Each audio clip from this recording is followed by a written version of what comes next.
Every team, every topic, everywhere. This is Believe. FunBelt Podcast. FunBelt Podcast. FunBelt Podcast. FunBelt Podcast. It's just a great conference that is at a point right now where they're, I think, clearly the best group of five conference in the country. The state of Sunbelt football is the strongest in our history. And we got to continue to showcase what our league is about.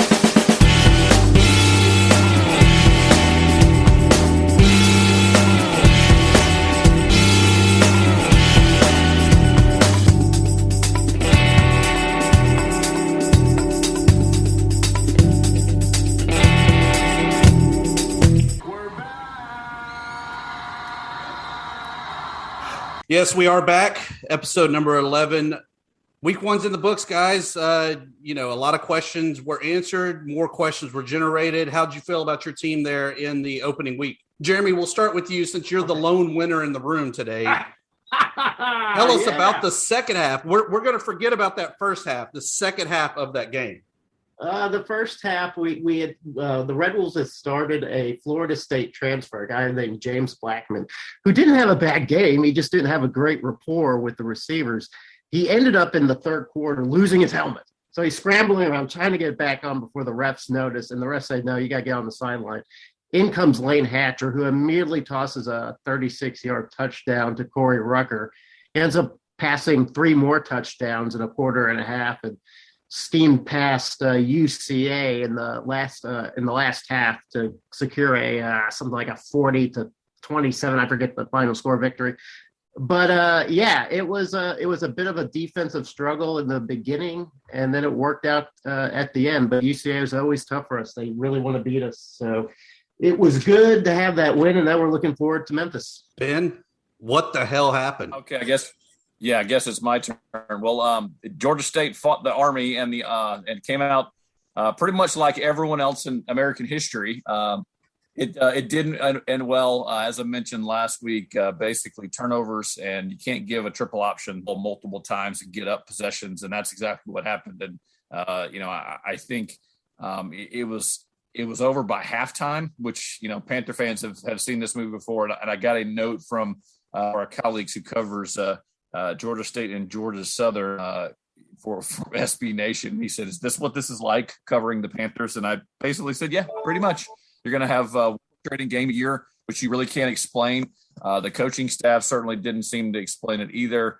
They're 0-1 and no big deal. You just go travel to a very agitated North Carolina squad who got smacked in the face up in Lane Stadium on Friday night as well. So it should be fun. Heisman Trophy candidate should be getting in the crosshairs for the Panthers defensively. But there's folks already writing off at least half the season already. I've seen 0-5 predictions. So, but we take it 1 week at a time, Dusty. And then there was ULM. I think coming into this game, y'all asked me, all of our guests asked me, what's ULM going to do this year? And I was like, I don't know.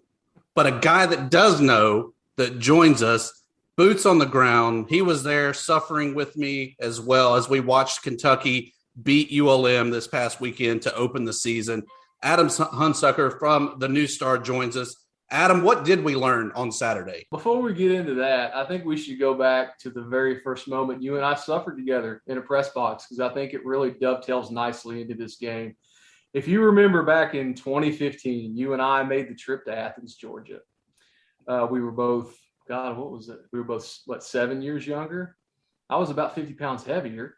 And it was, I just remember us being in there in that second quarter when it really got away, and you were getting mad. You were getting agitated. Nick Chubb, 5 yards. Nick Chubb, 7 yards. Johnny Michel, 6 yards. And you were just kind of saying stuff and getting mad. And I don't know. I guess I was still kind of getting my bearings about me with the ULM experience. So I remember I was just sick of it. And I looked at you and said, Dusty, what in the did you think was going to happen today? And that kind of segues nicely into where we are here, because there were a lot of unknowns, as you put it, and that was by design. Terry Bowden decided that this unknown was going to be a competitive advantage, and they were going to use that to the hill. Things like, not even getting a roster until a couple days before the game. We got the depth chart at like midnight the night before. I kind of had an idea who we would see because, had to do a little detective work, and it was about what I expected. I know some of the Warhawk faithful were a little heated at my preseason predictions, and I picked Kentucky to beat ULM 45-7. They did it 45-10, so I apologize for those 3 points in advance. I really do. But to the game itself, I mean, a lot has been made here locally about Rhett Rodriguez's performances. Obviously, Rich Rod's son, the Arizona transfer, and quite frankly, it's too soon to do that. I've got a column dropping here in a few hours about that because the kid was running for his life every play, and when you're going to get mauled like that up front, it doesn't matter who's back there. It could have been Caleb Evans, it could have been Colton Browning. It wouldn't have mattered because that's how superior Kentucky was up front. I do think, even though the defense gave up a lot of big plays through the air, that there is some optimism with that unit because despite the numbers, it had 4 sacks and first three turnovers, and there is experience on that side of the ball. A lot of those kids have been in the lineup since they were freshmen.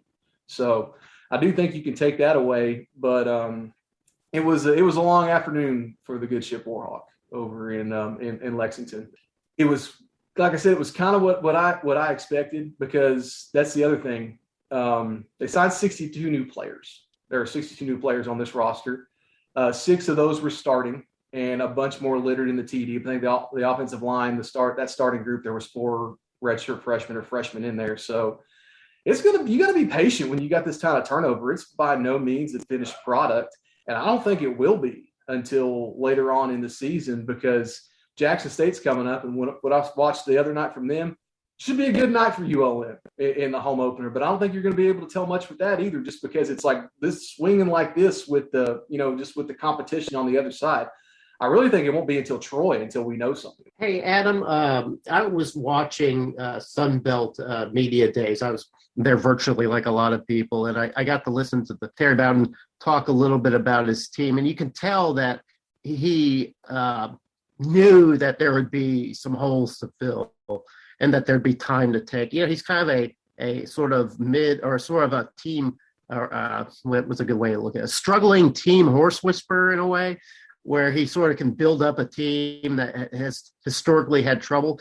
Is Terry in town to build up this team, or is he in town to win games right away? Well, I think he's in town to build up this team, but he realizes the reality of college football, and even in a place like ULM, where patience should be paramount above everything else.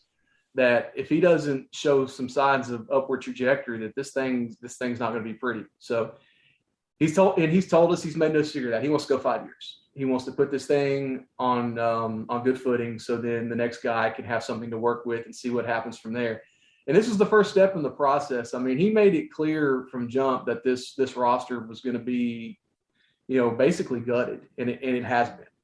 So I think he's eyeing building and doing that thing, but he realizes that he's got to get. Not that there weren't good players in this program before. I think there were, but they're not what he wanted. And that's the thing when you have a coaching search. Sometimes people lose sight of the fact they think that everything the previous staff did was wrong. No, it wasn't. And they think that, everything is about, it's just going to be better because it's new. And it's really not. It's just different. There are so many ways to coach and so many ways to build a program. And this is just Terry's way of doing it. And it's worked for him at several places, and we'll see what it does here. So I did a lot of research over the weekend because we've talked about conference realignment and how it's bigger than just what you're doing on the field. It's also on the academic side. What is going on? Because it's great to have the name brand coach of Terry Bowden, Rich Rodriguez. But what's happening, as we say at ULM, on the other side of the bayou to help this side of the bayou? Well, they're doing a few things differently. Since Ron Barry's became the president, I don't think when he got that job, I mean, he's only been the president for a year. I want to say it was August when he got that job, maybe later than that. The 2020 is up in the air, so my months have mixed together when we were all going through that. But anyway, when he first got that job and got there for his first day, it was full blown in the middle of that season, and he was shocked by how many emails and comments and things, unsolicited advice he was getting about the football program. So that was something that took him by surprise, and he's really tried to get a handle on that. It's like a joke I used to have with Nick Bruno. Yeah, Nick Bruno and I used to tell jokes together, believe it or not. And it was, if it wasn't for football and fraternities, this would be the easiest job in the world. And it really is true. I like to think that I contributed to both of those. Well, I think you did. So they're trying to do some different things to generate some funds for this program. I don't know how successful it will be. I think Ron is eager and he's trying to do the right thing, but part of me wonders if it's just too far gone, because really what this place needs is another $30 million in the athletic budget. They tried this Terry Bowden roadshow where they went through Dallas and Shreveport and New Orleans, Baton Rouge to try. And we'll see how it goes. One thing they have done is on the fundraising side, they have combined the Warhawk Club, what was the old athletic foundation, and the regular university foundation. Maybe combined's not the right word, but let's say they're pulling the resources. Let's say that. And they're going to try to fundraise together for athletics. I mean, there's been tension between those two groups for years. And first of all, I think the university should be hitting up Dusty Thibodeau and trying to shake those money bags for an influx. But I make it hell nickels, baby. Yeah, man. But I'm wondering too, did not the hiring of Terry Bowden kind of prove to a lot of the alumni, especially after Matt Vietor, who was to me I thought was a solid hire, but he wasn't a flashy hire. He's another FCS guy that seemed to have a little bit of success, and let's see what we can do with him. It didn't work out. But Terry's a guy who's got some credentials, and he has a history for winning. So looked like to me like ULM was saying, we're not about to just give up. We're still in this thing. So do you think that this was a signal to the fan base to say, hey, listen, we're going all in, and now we need you to go all in? I think that's how they're trying to sell it. And you're right, they're not giving up. In a lot of ways, this is their last shot. If this doesn't work, then I mean you're looking at they're not going to make the decision on their own to go to back to FCS. I do think that decision could be made for them based upon what happens in realignment. But to your point, and I think that's been interesting with when when we broke the news that Terry was getting his job, is there was definitely a divide in the age range about how big this hire was and what people thought. Because I think ULM's an older fan base in general, so a lot of the old heads see Terry Bowden and they think Auburn. And a lot of the younger fans are like, what did we just do? So I think people are more in the middle about that now, but it was funny. I mean, even some of the players were hitting me up when we broke the news, and so it's kind of like, I don't know what to tell you guys. I mean, he had some salty Auburn teams when I was in elementary school, but he has galvanized folks, to give him credit. He's been barnstorming all throughout the state, and that's how they're trying to play this. And even if you look at all their messaging and branding in the offseason, it's been very coach centric. I mean, it's one of the oddest things. I probably on an official basis anyway, I probably talk to players less than I ever have covering this program. But that's how they're going to try to do it, and we'll see how it goes. But at the end of the day, and Dusty can attest to this. He's lived amongst the locals longer than I have. If you don't win, you're going to be irrelevant in this market. And even when you do win, it's still tough. How do you see, I know you gave your predictions that were pretty bleak earlier on. I think it was 1 win, 2 wins, maybe. I went 1-10. 1-10. What do you see that it's going to take to get that second, third, fourth, and so forth this win? Or is it even a possibility this year? Well, it might be. We'll see. I mean, there's so many factors in play with that. You're going to look how all these other teams do. Troy, for instance, that staff's feeling it right now. If they don't win, there's probably going to be a change. And is that somebody ULM can compete with? I think that's a good measuring stick for them. Texas State, that's another one where that involves winning in San Marcos. That'll be tough. I think we can compete with them. South Alabama, I don't know. I mean, maybe Southern Miss is just really bad. But if you talk to any coach around the Sun Belt, they will have told you for at least 3 years that South Alabama has talent, and it just wasn't coming together with Steve Campbell for whatever reason. So, I mean, that's probably your best bets outside an unknown. But really, I did make my predictions. I still think there's a side of me that's like kind of wants to see how things go at Troy before, we get a definitive statement. Because, again, you've played one game against a far superior team. Now you have a bye week. Then you're going to play a team in Jackson State who, has a bunch of 4 stars they brought in, but you should still, I feel, still beat. How they beat them, I don't know. But so there's going to be – this thing's just going to have to play out. I think right now it's okay to say we don't know. Speaking of that next game there against Jackson State, what are your thoughts on Coach Don't Call Me Deion Sanders and his Jackson State experiment?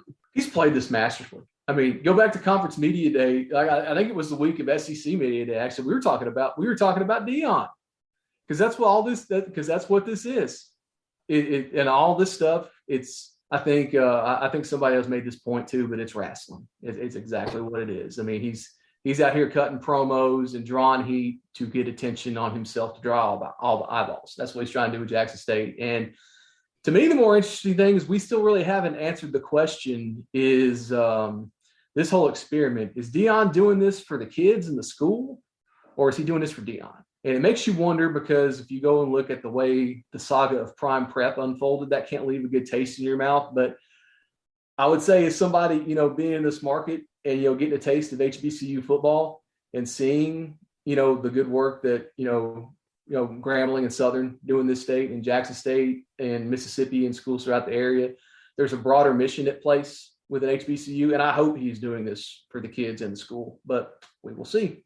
So you saw the Kentucky game, Adam, and now you get the rest.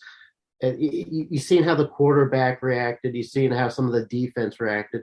Who on the team gave you like some hope that you looked at and said, this might be somebody that the fans can really get behind?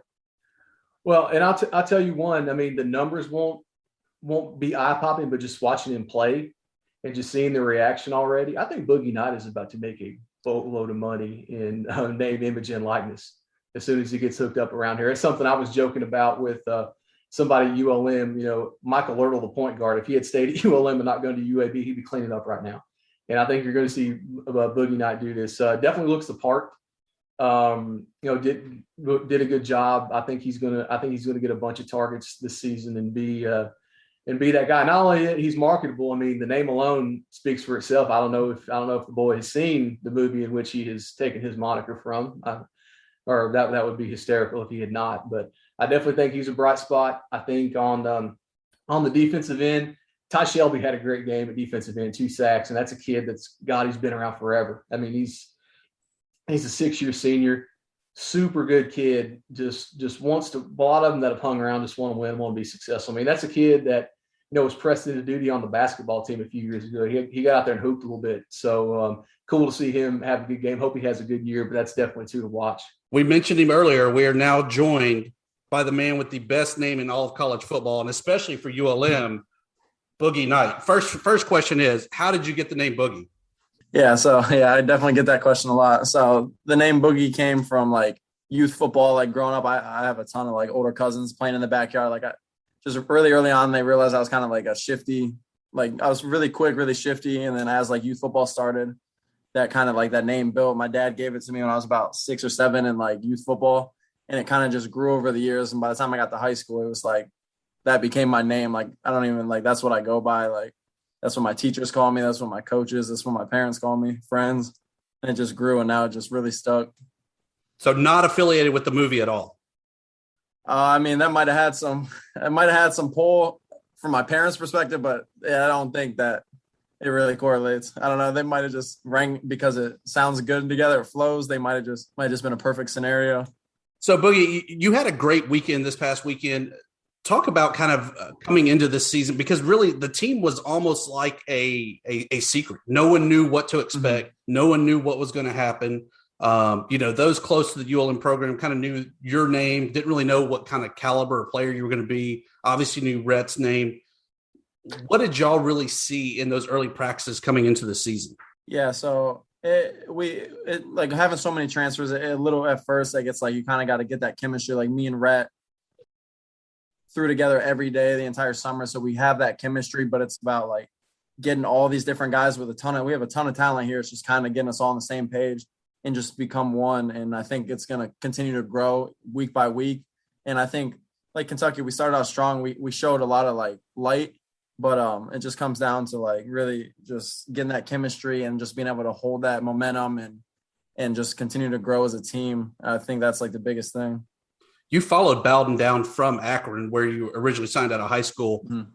What are the similarities or the things that you've seen that he's brought from Akron or that you see maybe that he's doing a little bit differently that might work in Monroe? Yeah, so Coach Bowden, he's got a lot of similar qualities the way he runs the program at Akron, but I think him and Rich Rod are kind of like that perfect coaching like duo, because Rich Rod's a little more like tougher, like hard nosed, where Coach Bowden's more like that like old school football, and it kind of like collabed and made like I love the way we practice, I love the way we play, I love our scheme. It took just two great football minds and kind of combined it into like a mega mind, and I think it's going to really like show these next few weeks, this whole season, and continue forward. Like just a lot of knowledge, a lot of history between these two. And it's got its similarities to Akron, but I think it's grown for the better. I think it's got tougher. I think we work harder. I think just play harder, play quicker. Like the speed we play at now, we never played even close to that. We were no huddle at Akron, but it was no comparison. So Boogie, we saw earlier before the season started, we saw some videos of Terry in his pool with the players having a good time. Is Terry somebody that is fun to be around when he's not on the gridiron, or is that just for the video? No, yeah, Coach Bowden, I've told multiple people since the first day I got here, he's definitely a player's coach. He really cares about his players. He would do anything he can for his players, and I think the players are starting to realize that more and more. I knew that coming in because at Akron, he cares so much about his players, and he gives back to the community. He's just all around. He's a good guy in front of the camera, off the camera. And he's stuff like that, like we do, pool days, like he's just always taking care of us, like looking out for us. Being an Ohio guy, did you ever figure out what a bayou was that runs through campus? Yeah, so no, I heard about it. I heard about the show. I never really knew much about it. I never knew much about Louisiana. I was kind of picturing down south, like more like a Florida vibe, but I got here and it wasn't, but it's cool. I like it. It's definitely different. The heat's different, a lot different than Ohio, but I'm getting used to it. I'm starting to like it down here. So, you're a citizen of the MAC. Now you're the citizen of the Sun Belt.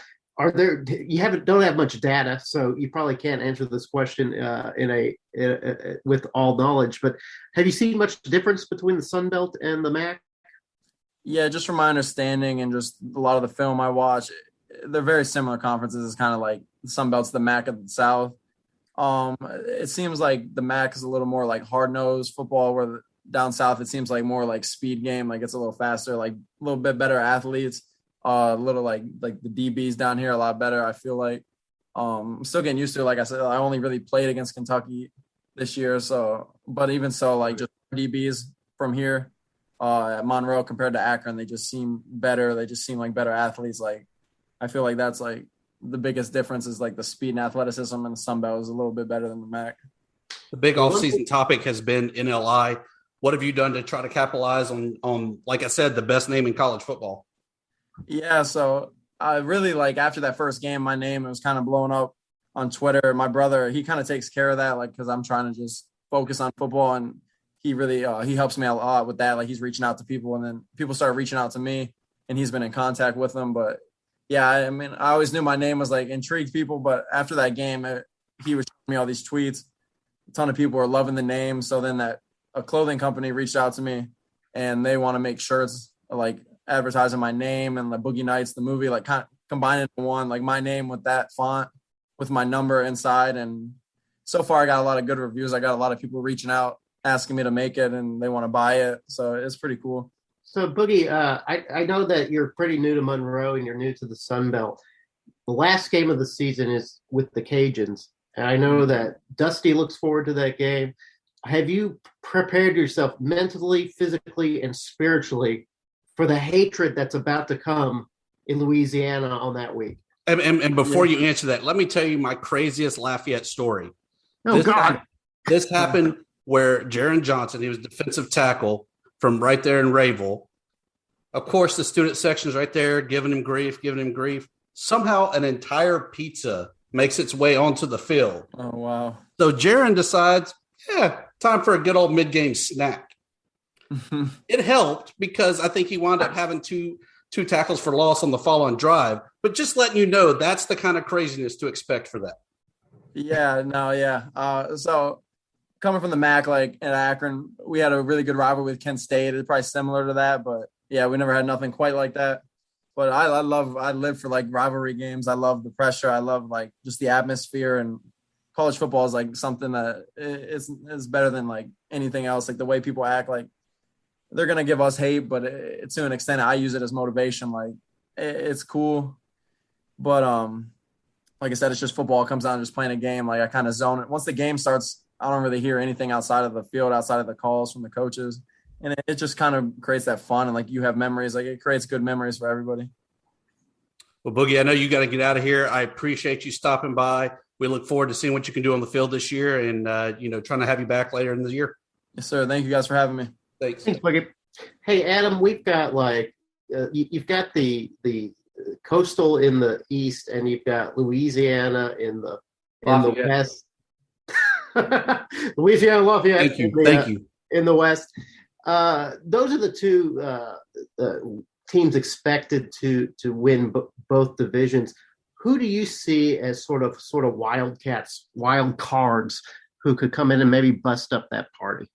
Well, it's funny you say that. I picked App State to win the league. To be quite honest with you, I thought if Chase Bryce was Clemson Chase Bryce and not Duke Chase Bryce, that they'd be right there in it. And I caught a little bit of them at East Carolina.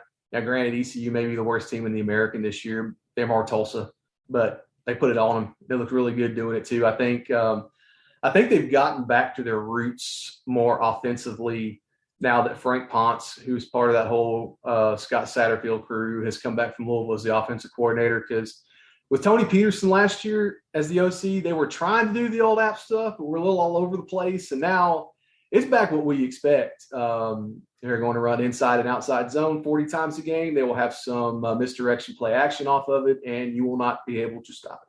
I think they're going to win the league. I thought until Saturday that the Cajuns had the best path to maybe get in the New Year's Six game. If they could go down there and maybe get one from Texas like they did against Iowa State last year, plus with Liberty on their schedule, and then having to go play either Coastal or App in the FunBelt Championship game if they were to win the division. I thought that would do it. That may not be the case now, but I'm going Mountaineers. In full disclosure, though, he is a Appalachian. So I am an Appalachian. I'm from the great state of Tennessee. Bristol is not that far from Boone. In fact, my grandfather, when he was still with us, was quite fond of the Daniel Boone Inn up there in Boone, North Carolina. Great place to eat. If you're down there, go check it out. Well, quite frankly, you're right about Chase Bryce. I was one of the guys that was like, I saw the interceptions for while he was with Duke and thought, I'm not sure why anybody's high on this guy. And he really looked the part against East Carolina. It was really hard not to see what Louisiana Lafayette was really good too, in that they didn't look good against Texas. I was hoping for at least a good game, and I never really felt like they had a good handle on it. So, yeah, I think you're right on both cases. It might be App State that unrings that bell that we've already seen with Coastal and Louisiana. No, I agree, and I thought the Cajuns, because they were within a score at halftime, I believe, or it wasn't far from them. So I thought, maybe they'll get to this in the fourth quarter and see how this goes. No, Bijan Robinson had other ideas. That kid is that kid is really good, and but then again, don't write them off yet either. I mean, this is the interesting thing with them, because this would all be set up for the year for Billy Napier to ride off into the sunset. I don't know what jobs are going to be open. I think that's too soon to tell yet, unless we take a litmus test. If you all saw that, if you all saw the events that unfolded in Pasadena into the wee hours of Saturday night, maybe that's one. I don't know. So they're going to be interesting to watch going forward down there in Lafayette. Is Coach O not the best though, where he calls out a fan in his sissy blue shirt? Who else could get away with that? I don't think people understood what he was saying, but who else could do that? Well, did he do it? Did he get away with it? It seems like he's paying a pretty heavy price for that right now. No, he's not. He's paying a heavy price because they went out there and got drugged. It's got nothing to do with that video. And plus, he got a receipt from UCLA. Their version of Get the Gap was quite savage. I was impressed. Week 1 though, FunBelt second best team amongst the G5, winning 6 games, dropping 4, 60%. It hurts me to say it. Conference USA at 64% was the win. American, 36%. I feel just so enthralled saying that they're now at the bottom. It's 1 week. I would caution you there. Man, slow the roll a little bit. Yeah, I do have a buddy at Vanderbilt, and they did not have a good weekend in the least, we'll say. Oh, good. You talk about expectations. What is your true expectation if you're a Vandy fan? Don't lose to ETSU by 3. Don't lose to ETSU by 20 at home. Oh, man. I was thinking more like be in the front of the line for the orange slices after the game. Oh.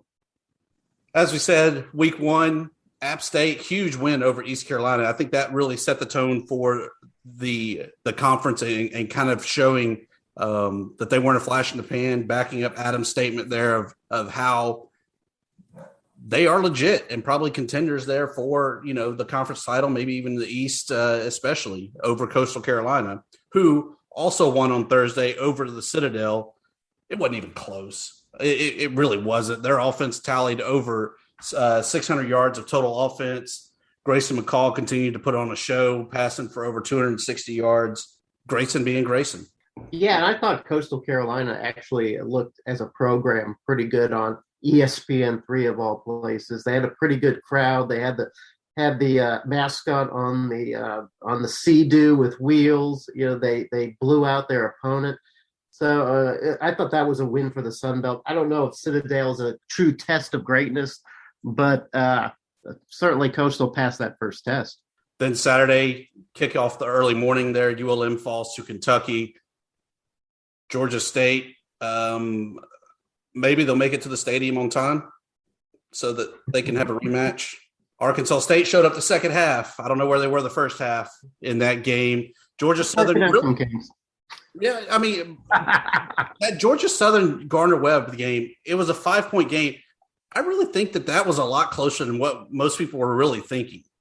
Well, didn't Georgia second straight year they struggled mightily. Campbell last year or the year before? It was Campbell last year, yeah. Same use. I mean, basically they had to have a defensive stand to win the game.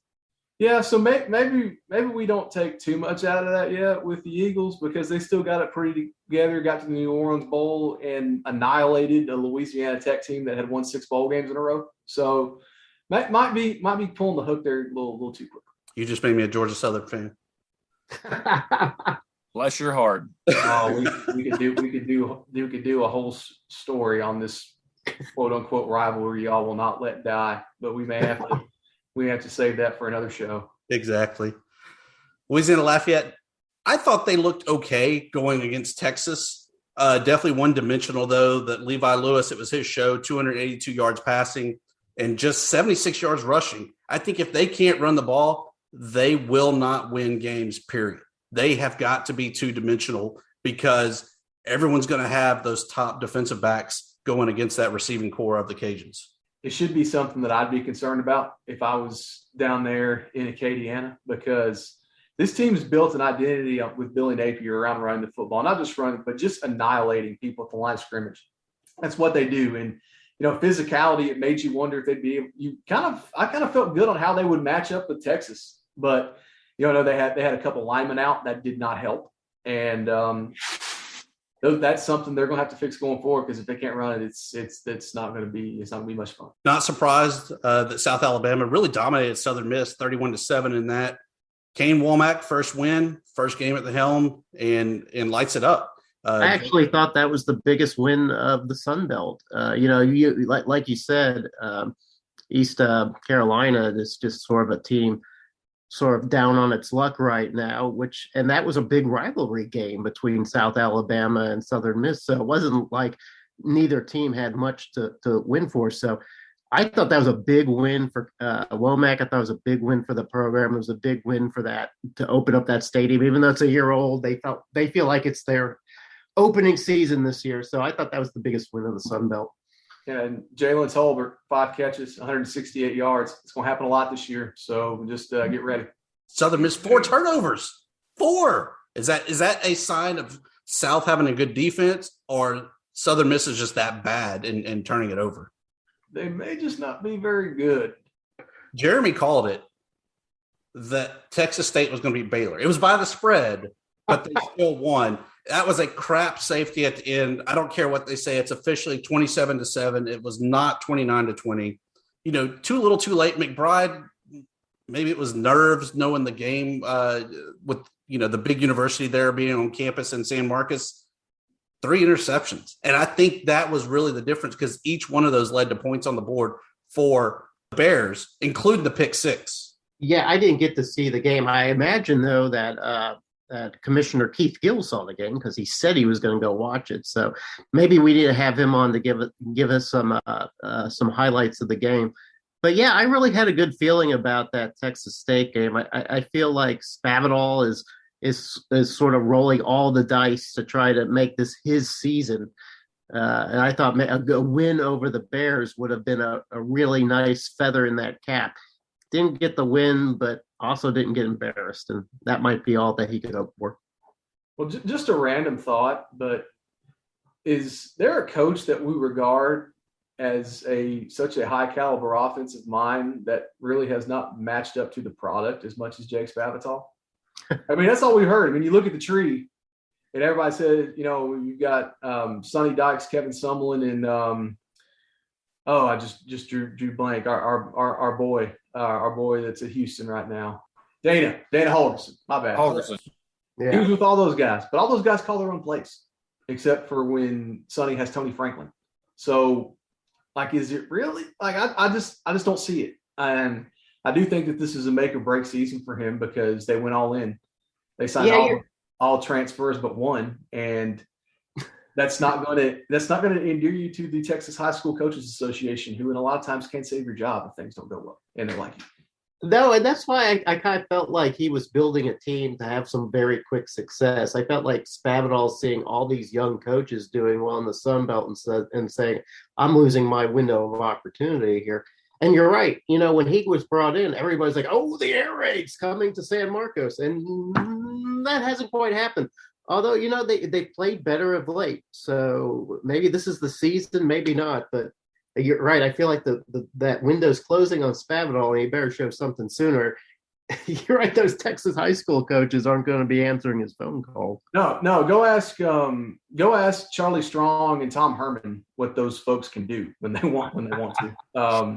Yeah. It's also worth pointing out too that Texas State still really haven't figured out what they can be, and it was not a plug and play job. And here we are. Last game of the weekend, Troy beat Southern, but the human jukebox was still on fire at the half.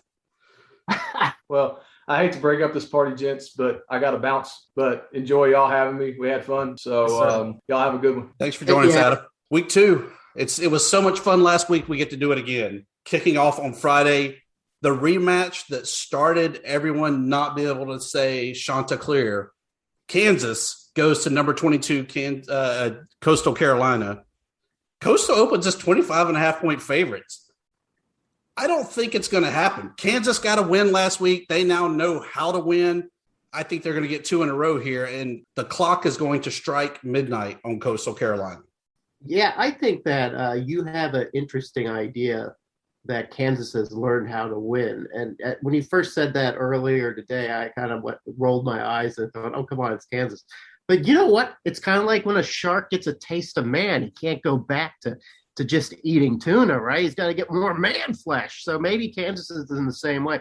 I thought that 25-point spread was a little heavy. I think Coastal comes away with the win just because, 1, it's Kansas, and 2, I think Coastal is sort of still wrestling with a little bit of maybe having too much of itself to think about. But I think Kansas does beat the spread, but Coastal wins. Yeah, and anytime you want to rush the field as a Power 5, I'm saying with air quotes here, to over a win over South Dakota of the FCS ranks. That told me a lot about what's going on within the Kansas program. I agree. That's a humongous line. When that popped, I was stunned. It's rare that you ever see a G5 favored over a P5, much less to that extent. But very interested to see. I mean, these are guys that have been recruited to a Big 12 school. So you would think they would have some pride to come in there and not basically lose again to Coastal. And crazier things have happened. And but I think Grayson and the the sea chickens fly. I don't even know what to say about that.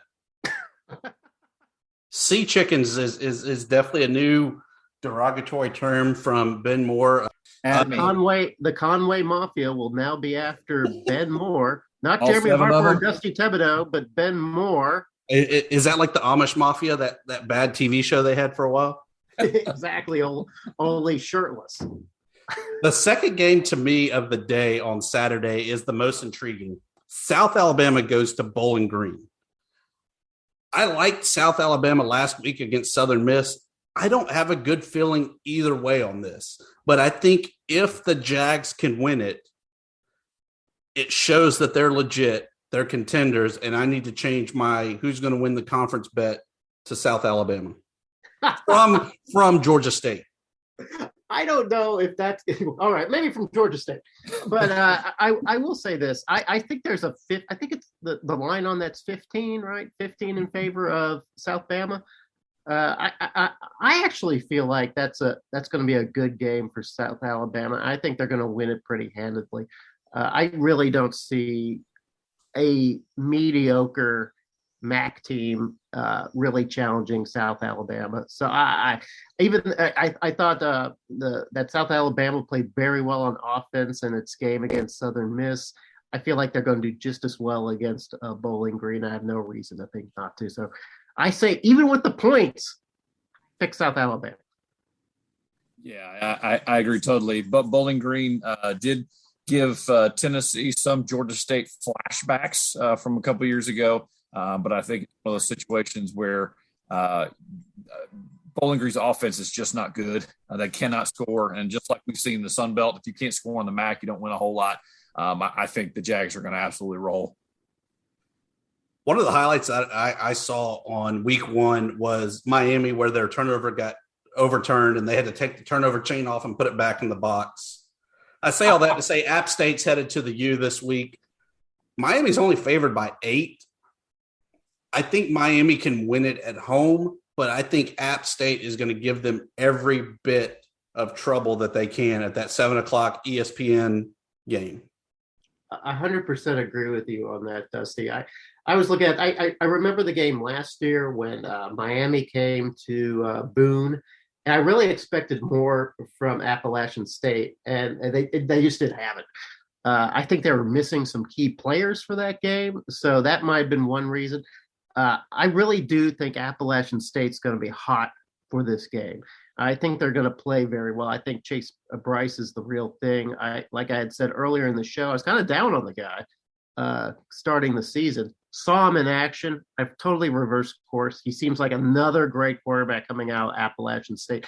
I don't know if they can beat Miami. I really don't. But I do think that the 8-point spread might be in danger. So I think maybe Appalachian State goes down, but I wouldn't count on those points. Yeah, big factor. Always playing Bama. They beat you up physically. They beat you up mentally. The reaction, and I believe the folks stat driven have seen it. The basically team playing in the second week tends to almost never cover that spread. So I like the Mountaineers to hang out close, and also something that we continue to see as well. Miami was very, very sloppy in pretty much all angles of the game, and that game was, pretty much knocked out by halftime. Not a whole lot of De'Aaron King hype, and didn't see a whole lot going on there. I know he'll want to get out and running, but always need to be careful against that stingy App State defense. And who knows, a pick here, a fumble there, and Mountaineers could pull off a pretty big win there down there in front of several hundred. I'm not going to say, it's not going to be a very packed Hard Rock Stadium, I don't believe. Look, I've never been to a game at Miami, but I've been to games at FAU, at FIU. FIU, I remember having a DJ, like a live DJ spinning records in the south end zone of their stadium. I picture Miami games being about like that. So they've got to be well attended, right?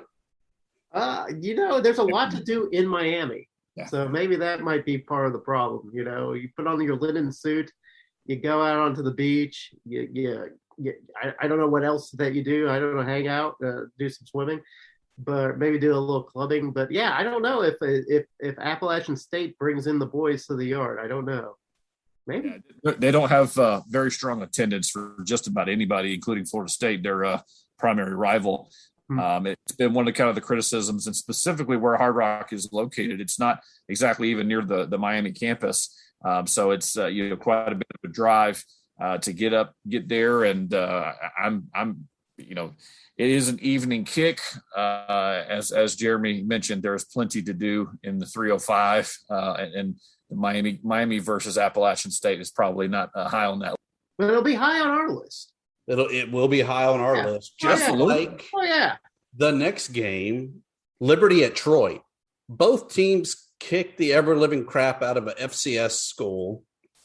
So you can't really go based on what week one showed us, other than Liberty can beat Camels 48-7. I don't. It's another pick'em game that I just don't have a good feeling for. Again, though, I think if Troy can win it, it shows maybe that Troy is back and on the upswing in the West. But my gut tells me Liberty is out to show that they deserve to be in a conference, and they're going to do everything they can to continue to beat conference-affiliated teams to make themselves look better. Oh, Troy. Okay. Well, then, because I was trying to think of what's the tipping point. Playing it at Troy is a pretty big tipping point. They play big games in Troy. But then again, Chip Lindsey, I think, is a terrific coach. Hugh Freeze is just one of those rare talents, and he's going to find a way to run circles around Troy too. So that's going to be a really tough game for Troy to win, even at home. And maybe this is because I've never really seen what's the big deal about Troy this season. A lot of people seem to think Troy's a sleeper, or Troy has some secret weapons out there that I just don't know about. I actually think Liberty wins this game, and I think they win in a sort of boring, at least from the Troy point of view, a boring fashion, sort of a fairly big score. Yeah, I like Liberty a lot. Two offenses that probably could score some points and be exciting to watch. I would definitely take the over in this game from taking a look at week one performances. But I think, again, I think this is a statement game for Troy and an opportunity for Coach Lindsey. So we'll see if they can hang in. But I like the visitors from Lynchburg. Memphis at Arkansas State. I truthfully think this comes down to which Arkansas State team shows up. Is this the first half against the Sugar Bears or the second half? If it's the second half, hands down, they beat Memphis. If it's the first, it's not even close. Memphis wins in a landslide and then some. Well, I'll try to keep this succinct as possible so as not to show any bias with the other teams.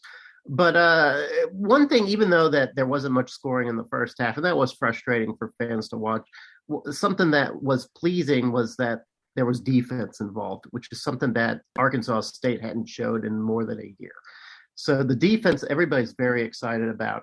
If Arkansas State goes with Lane Hatcher this game, who has a lot better rapport right now with the wide receivers, I think Arkansas State wins this game over Memphis. Memphis is starting a freshman quarterback. They have a freshman running back, which they're both great players, but they're also inexperienced. I think the experience on Arkansas State's side helps out in this game. I think the home field advantage works out. I think if Lane Hatcher's behind center, it's just a better feel. So I'm picking Arkansas State. Yeah, I like Arkansas State there as well. I think we don't fully comprehend the amount. And talking between those two programs, we certainly see it. I know, Jeremy, you live it, seeing it all the time. There is that interconference rivalry and proximity, which is always fun to see. But I think big opportunity for Butch Jones and the Red Wolves to go 2-0, and I definitely like them in the matchup. Nichols at Lafayette. Sorry, Nichols. It's all Cajuns. Oh man, you said that with such gusto and enthusiasm. Well, come on, Nichols. They played a tough game with Memphis last week. Nichols is one of those crusty, crafty, hard-nosed Louisiana FCS teams, right? No, they would beat like a drum. All right, then fine, Louisiana. Louisiana Lafayette. Yes. Lafayette. There you go. I like the Cajuns. I think Levi Lewis gets his Sunbelt Player of the Year campaign back on track. Texas State at FIU. I know nothing about FIU having looked at it this year, but I did watch that Texas State game. If McBride can limit the turnovers, Texas State is a great, great, great team, and they're showing that. So as long as McBride is playing well, Texas State wins this one. Yeah, I think that's all the analysis you need on that, Dusty. It's got to be McBride. It's got to be the Bobcats putting up good defense. I always get FAU and FIU confused. I do it all the time. It's a little embarrassing for me to admit that, but I could get confused as to who's coaching FIU and who's coaching FAU. I get confused which team is the better team. I think FIU is supposed to be the better team. Is that right, or is it FAU this time? FAU is the better team right now because they're still having the leftovers from when Lane Kiffin was there. That's right. Okay. All right. So it's Butch. Help me. Quit making me flounder. I'm enjoying it. So flounder away. Butch Davis. Butch Davis. Thank you. For God's sake, I was calling Butch Jones Butch Davis all the time, and now I can't remember his name. Yeah, I feel like this is the Texas State out of conference game. This is the one that they're going to want to they're going to win, and it's going to prove to the people in San Marcos that maybe this is a team that can do some special things this season. And let me say this real quick, Ben, before you give your pick. Watching that Texas State game, you had one of the P5 schools, one of the big schools that's only a couple hours away from you, and Texas State still couldn't sell out that stadium. Highly disappointing. Highly, highly disappointing.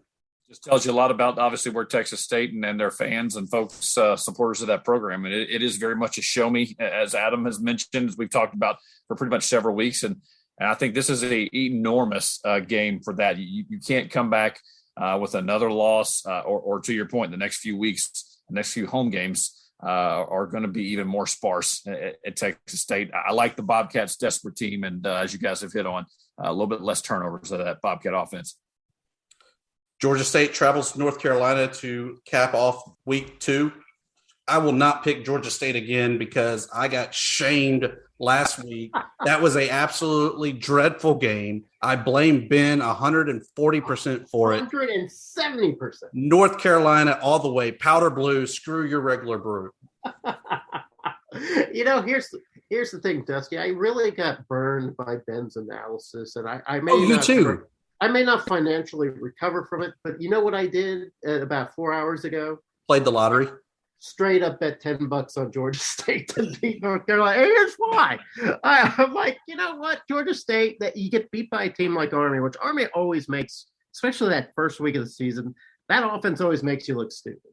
So it's not like Georgia State's the first team that's ever been befuddled by the Army.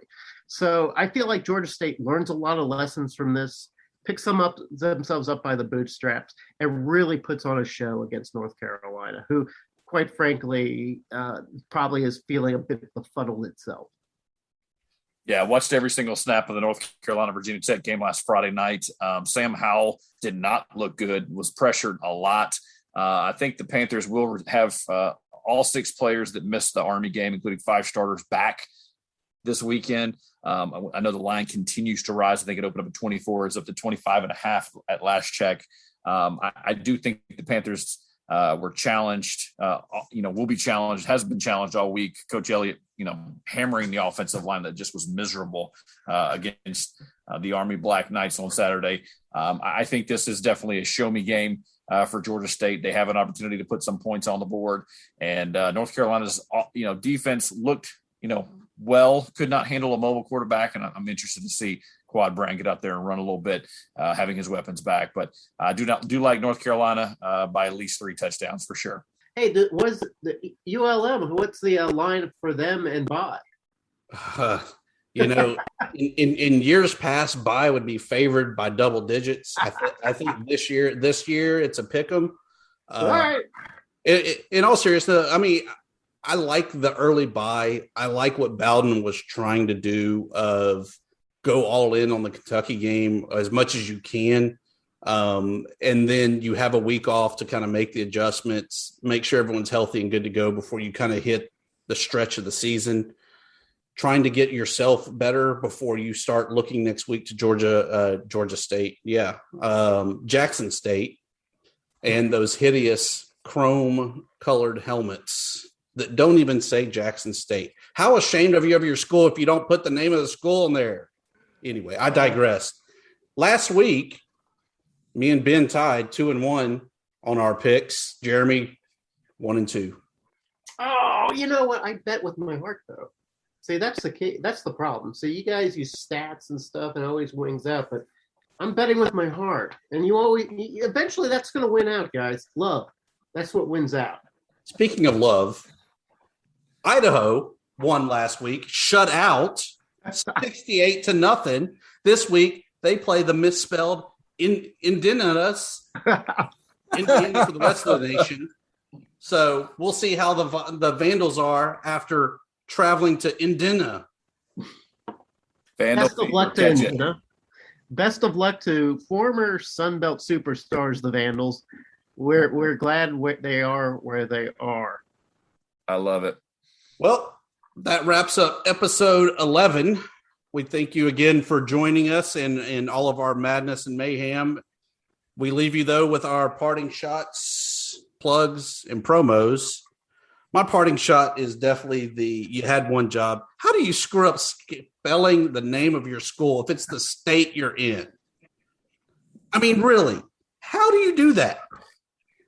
Quite frankly, I think there was a Arkansas State's jersey snafu that made the rounds on the internet a couple of years ago. So I can't put too much blame on the poor equipment manager who ironed on the wrong or sewed on the wrong letters to that jersey. But yeah, it's pretty embarrassing on national TV. That got maybe too much publicity to handle. I thoroughly enjoyed it, though. But so that's definitely my parting shot. Plug in, as always, warhawkreport.com, covering the Warhawks. We were there for the post game of the Kentucky game. We will work on this week, seeing kind of breaking down that game and seeing where we need to go forward. And, as always, hit us up on the Twitter for the podcast itself, FunBelt PC. My parting shot is congratulations to both Coastal Carolina and Appalachian State for giving the Sun Belt a 2-0 start to the season. It was actually, it felt like Thursday was owned by the Sun Belt. The both teams acquitted themselves well. Both looked good on the field. I think there's a pretty good crowd at that East Carolina Appalachian State game. So good for them. They represented the conference well. As always, you can find my stuff at howrazor.com. We've got some look at some lessons learned by the Sun Belt in week 1 and a preview of Memphis versus Arkansas State. So check it out. Yeah, my parting shot kind of mirrors what you guys have said, and it's been a big week. Obviously a profile week there in week 1.